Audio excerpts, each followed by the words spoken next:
లక్ష్మీం క్షీరసముద్రరాజతనయాం శ్రీరంగధామేశ్వరీం దాసీభూత సమస్తదేవ వనితాం లోకైకదీపాంకురాం శ్రీమన్మందకటాక్షలబ్ధ వివత్ బ్రహ్మేంద్ర గంగాధరాం త్వాం త్రైలోక్య కుటుంబినీం సరసిజాం వందే ముకుంద ప్రియాం.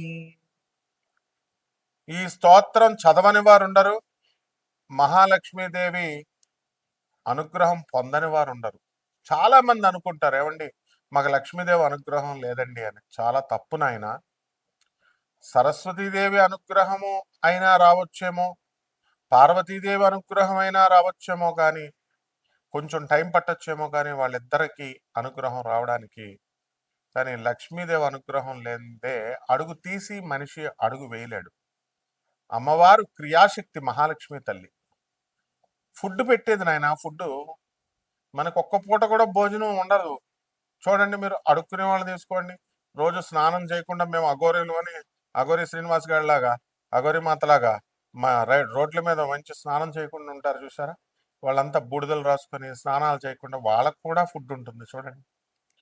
అందువలన మహాలక్ష్మి కరుణాకటాక్షం పొందనటువంటి వ్యక్తి ఎవరు ఉండరు. ఆమె జగన్మాత. మరి ఆ తల్లి అనుగ్రహం రావాలంటే ఆ వచ్చే ముందు కొన్ని సంకేతాలు ఉంటాయన్నమాట. ప్రతి ఒక్కడికి లక్ష్మీదేవి రావాలా, లక్ష్మీదేవి రావాలా, లక్ష్మీదేవి రావాలా అని చూస్తారు. భూ కబ్జాలు చేస్తే రాదు నాయన లక్ష్మీదేవి. తర్వాత అవతల వాడు డబ్బులు దొబ్బేస్తే రాదు నాయన లక్ష్మీదేవి. ఏమొస్తుంది నాయన? పెరాలసిస్ వస్తుంది మీకు. ఇప్పుడు రాదు, వయసులో బలంగా ఉంటారు కదా నాయన. ఒక 60 సంవత్సరాల వయసు దాటిన తర్వాత యముడు చిత్రగుప్త అక్కడ పుస్తకాలు పట్టుకొని ఉంటారు నాయన. అవన్నీ కోడెడ్ లాంగ్వేజ్లో ఉంటారు. యముడు ఉంటాడు ఇటండి అని అంటారు. అక్కడికి వెళ్ళిన తర్వాత కోడెడ్ లాంగ్వేజ్లో ఉంటుంది, రాస్తాడు చిత్రగుప్తుడు ప్రతిదీ. Newton's third law, to every action there is an equal and opposite reaction. ప్రతి చర్యకి ప్రతిచర్య ఉంటుంది. కాబట్టి ఎక్కడ మనకు పెరాలసిస్లు, షుగర్లు, రోగాలన్నీ ఇచ్చేస్తాడు, అక్కడ తోలు తీసేస్తాడు అనమాట. కాబట్టి ఎవరి భూములు కబ్జాలు చేయకండి. తర్వాత ఎవరి యొక్క డబ్బులు దొబ్బేయకండి మోసాలు చేసి. కారణం ఏంటంటే మనకి ఒక బాగా డబ్బున్నటువంటి వ్యక్తులందరూ కూడా చచ్చిపోయేటప్పుడు చూడండి, అవసాన దశలో రౌడీ షీటర్లు, రాజకీయ నాయకులు వీళ్ళంతా వెళ్ళిపోయేటప్పుడు బెడ్ రిడన్ అయిపోయినప్పుడు వాళ్ళు ఏమంటారో తెలుసా? అయ్యో మేము పేదవాళ్ళకి హెల్ప్ చేయలేకుండా చచ్చిపోతున్నామే అని అప్పుడు తెలుస్తుంది. అలాగే ఒక పెద్ద ఇండస్ట్రియలిస్ట్ ఇప్పుడు కూడా బృందావనంలో ఉంది. ఆమె ప్రొద్దున్న టిఫిన్ ఒక దేశంలో, మధ్యాహ్నం భోజనం ఒక దేశంలో, సాయంత్రం డిన్నర్ ఒక సపర్ ఒక దేశంలో, ఈ విధంగా బతికిన ఆమె ఒకసారి మరి పాపం క్యాన్సర్ వ్యాధి లాంటిది వచ్చిన తర్వాత ఆమెలో రియలైజేషన్ కలిగింది.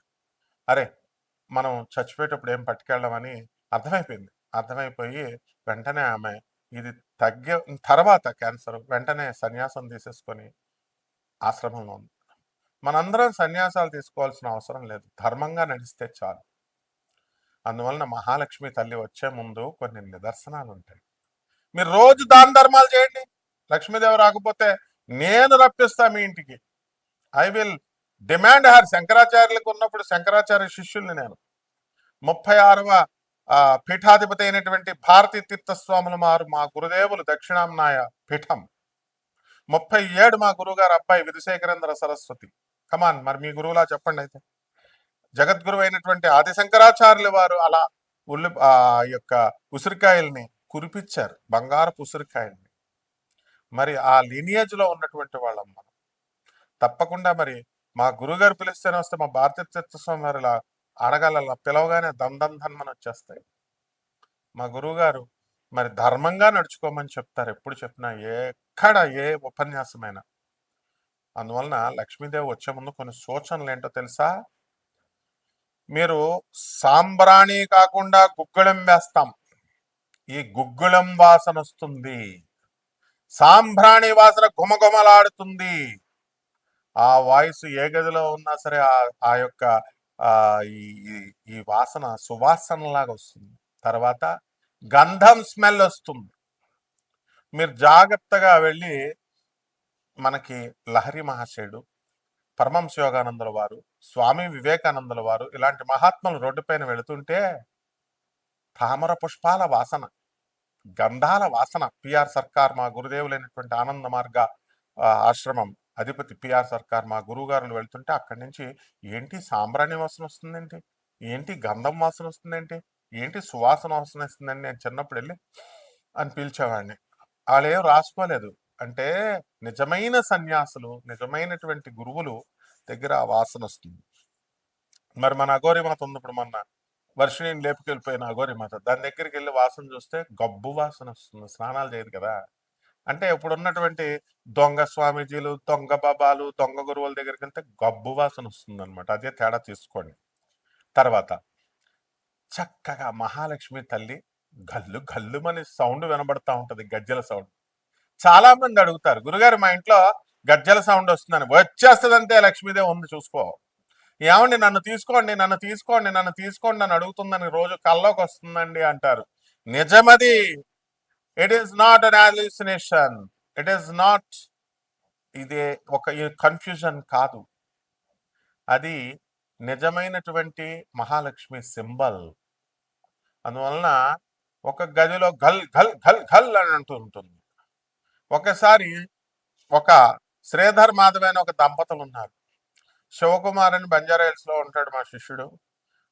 అమ్మవారు ఇదిగో చూడు ఆ లక్ష్మీ పూజ చేసుకోండి, చక్కగా గల్ గల్ అని సౌండ్ వస్తుంది అని గోత్రనామాలు ఏదో ఇచ్చారు. మేమేదో పూజ చేసాం. చేసిన తర్వాత అప్పుడు ఏమండి గల్ గల్ అని సౌండ్ వస్తుందండి, మా అమ్మ చెప్పింది అని చెప్పి ఆ మాధవి వాళ్ళ అమ్మ చెప్తే అప్పుడు శివకుమార్ విని అవునా వచ్చిందా అని ఆశ్చర్యపోలేదు ఆయన.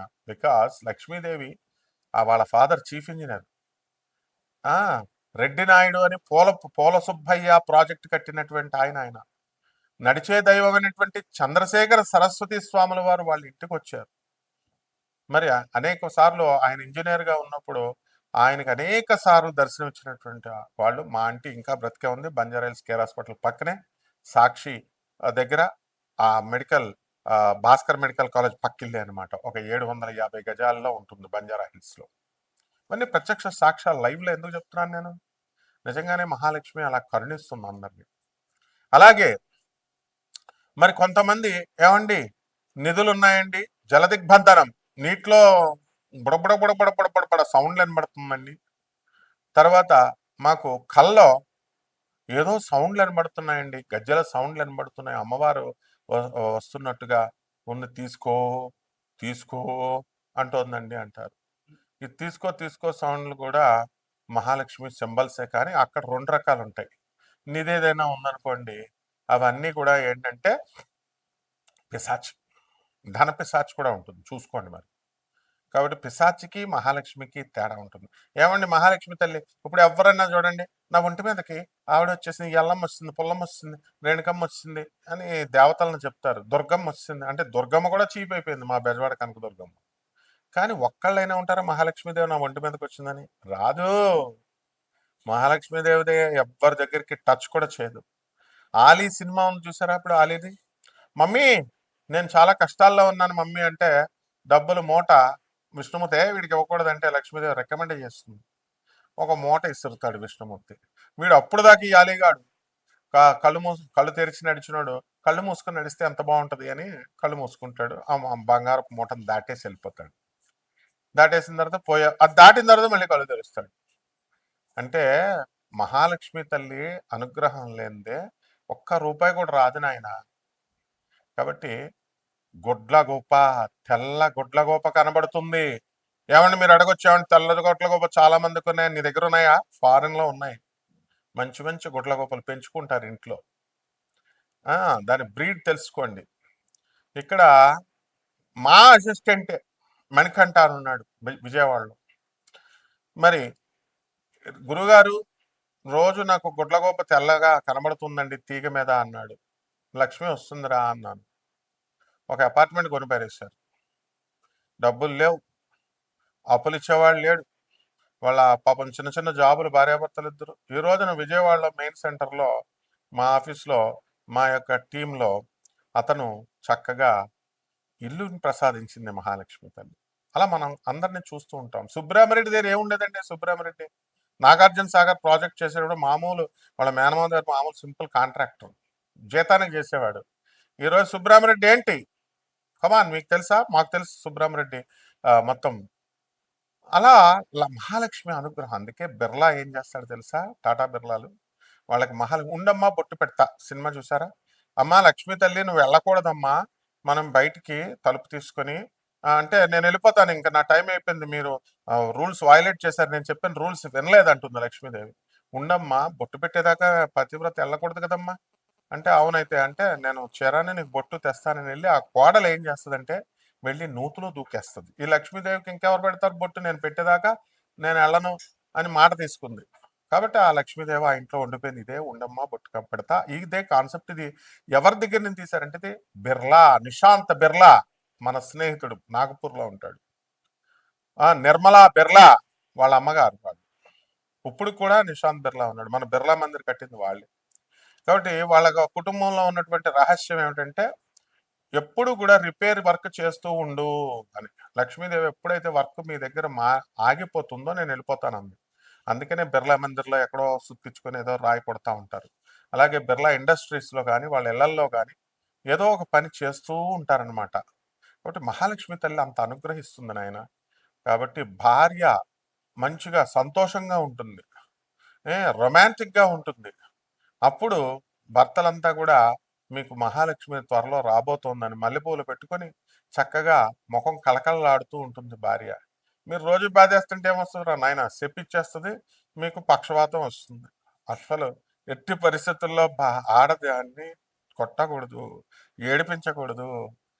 అలా వీలున్నంత వరకు అలా ఉంటే కనుక మహాలక్ష్మి తల్లి మీ ఇంటికి డెఫినెట్గా వచ్చేస్తుంది. ఇకపోతే కుంకుమ స్మెల్ వస్తుంది. ఈ పూనకాలోళ్ళు చెప్పే ఆ బ్యాచ్లు చెప్పే సింబల్స్కి వెనకండి ఆయన. వాళ్ళు ఏకంగా మేము అమ్మవారు మా ఒంటి మీదకి వచ్చేస్తుంది, అమ్మవారు మా చుట్టాలు అది ఇది అని చెప్తారు. కాబట్టి అమ్మవారితో మేము వాట్సాప్ చేస్తున్నాం మనుషులు అనుకుంటున్నారు. అమ్మవారు వస్తుంది అసలు ఎక్కడైనా. అమ్మవారు వస్తే ఒళ్ళు దుమ్ములు ఇరిగిపోతాయి. విన్నావా నాయన? కాబట్టి ఈ కుంకుమ స్మెల్లు, పసుపు స్మెల్లు, మల్లెపూల స్మెల్లు, చామంతి పూల స్మెల్, గుళ్ళోకి వెళ్తే ఇప్పుడు మార్వాడీల దగ్గర ఉంటుంది గుజరాత్లో ఉన్నటువంటి సెంటెడ్ స్మెల్, ఇస్కాన్ టెంపుల్స్లో ఉంటుంది చూసారు అగరత్తులు, ఆవు పేడతో తయారు చేసి గుమగుమలాడేటటువంటి స్మెల్, ఇలాంటివన్నీ ఉంటాయి. ఒకే వీడియోలో మీకు పూర్తిగా చెప్పేసామనుకో మీరు ఎక్కువైపోద్ది అనమాట మీకు. అందువలన లక్ష్మీదేవి మళ్ళీ మనం సెకండ్ పార్ట్లో చెప్పుకుందాం ఇంకా ఏమేమి లక్షణాలు ఉంటాయో. ద్వాదశ రాశుల వారికి ఈ మహాలక్ష్మి తల్లి ఈ సంవత్సరం అంతా కూడా ఎలా వస్తుంది, ఏ రకంగా మీరు ఉంటే వస్తుంది, అసలు ఆ జాతక ఫలితాల వల్ల వచ్చే యోగాలు ఉన్నాయా లేవా అన్ని కూడా ఈ వీడియోలో మనం తెలుసుకుందాం. కన్యారాశి అండి. ఈ కన్యారాశి అసలు మొగుడు పిల్లలు ఫైటింగ్ చేసుకుంటున్నారని చెప్పడానికి కూడా భయమేసేస్తుందండి. ఒక ఆవిడ ఫోన్ చేసి కన్యారాశి వాళ్ళు మంచోళ్ళు కాదండి, మేము మంచోళ్ళు కాదండి, నేను కమిషనర్ పెళ్ళానండి, మరి అక్రమ సంబంధాలు అని అంటే మీరు చదువుకున్న వాళ్ళండి, మిగతా వాళ్ళంతా కూడా అర్థం చేసుకో. ఎవరు చెప్పారమ్మా నీకు అసలు? నువ్వు మామూలు ఫోన్ చేస్తే నీ నెంబర్ నేను స్టోర్ చేశాను, కమిషనర్ పెళ్ళాను అన్నావు. చెప్తాను నేను వీడియోలో, పబ్లిక్ మీడియాలో నేను చెప్తాను. ఇంకా పిచ్చి పిచ్చి వేషాలు ఎవరు వేయకూడదు. పోలీస్ కంప్లైంట్ ఇస్తావా నువ్వు? అంటే ఇక్కడ ఎవరు మీ డబ్బులు దొబ్బారనుకున్నావా? ఫ్రీగా జాతకాలు చెప్తుంటే. తర్వాత నెక్స్ట్ ఇంకోటి ఏంటమ్మా, లక్షలు దొబ్బావని ఇచ్చుకో. అక్రమ సంబంధాలు మానేయంటారా అంటే అదే నీ తొక్కల నీ మొహానికి ఒక పని మనిషి మళ్ళీను. ఆ పని మనిషి మళ్ళీ నీకు సూసైడ్ చేసుకుందని అంటే పోలీసు వాళ్ళు పిచ్చోళ్ళు అనుకున్నా, అది నేను ఏమన్నా పిచ్చోడు అనుకున్నా. I will drag you into the court of law. Be careful stupid women. ఈ యొక్క కన్యా రాశి వాళ్ళంతా కూడా భార్యాభర్తల మధ్య కొట్లాటలు, వాళ్ళు కొట్టు చస్తున్నారు చిన్న చిన్న కారణాలతో. వృత్తి, వ్యాపార, ఉద్యోగ విషయాలలో వీరందరికీ కూడా ఏం బాలేదు అసలు కన్యారాశి. ఆ అమ్మాయి వల్ల మొత్తం మీ నిజంగా బాగున్నా కూడా అసలు బాలేదు. నేను ఏదంటే అది బ్రహ్మశుద్ధి, వాక్శుద్ధి ఉన్నవాడిని. కాబట్టి ఇష్టం వచ్చినట్టు మాట్లాడకూడదు ఎప్పుడు కూడా. మంచి వాళ్ళని కోపం తెప్పిస్తే ఏమవుద్ది, కటిక దరిద్రులు అయిపోతారన్నమాట. మొత్తం జీవితాంతం దరిద్రులు అయిపోతారు. కాబట్టి వృత్తి వ్యాపారాల్లో మీకు యావరేజ్గా ఉంటుందయా. వ్యాపారాలు కూడా చేయడు, వ్యాపారాల్లో కూడా కలిసి రాదు, అంతా అరిష్టాలే. కాబట్టి ఈ కన్యారాశి విద్యార్థులంతా కూడా కొంచెం జాగ్రత్తగా చదువుకోండి. చిన్నపిల్లలు కాబట్టి మీరు మంచి మార్కులు తెచ్చుకోండి. అండ్ నకిలీ వ్యాపారాలు, కల్తీ వ్యాపారాలు చేసేటటువంటి వాళ్ళు మానేయండి. అలాగే అక్రమ సంబంధాలు పెట్టుకున్నటువంటి వాళ్ళు మళ్ళీ చెప్తున్నాను మానేసేయండి. మగవాళ్ళు అండ్ ఈ ఈ యొక్క చేపల రొయ్యల చెరువులు నడుస్తున్నటువంటి వాళ్ళ చేపల రొయ్యల చెరువులు బ్రహ్మాండంగా సాగుతాయి. కోల్డ్ స్టోరేజెస్ ఇవన్నీ కూడా ఉంటాయి, బాగా సాగుతాయి. మిరపకాయల వ్యాపారం డౌన్ అయిపోయింది, రైతులంతా కూడా డౌన్ అయిపోయారు. కాబట్టి ఇలా ఈ యొక్క కన్యా రాశి వారికి అందరికీ కూడా బుద్ధి బలము, స్థిరత్వం ఎక్కువ. ముందు ఉద్యోగాలు తెచ్చుకోండి, కాపురాలు సరిగ్గా చేయండి. మేము ప్రతి వీడియో మేము పరిశీలిస్తున్నాము, అందరి వీడియోలు.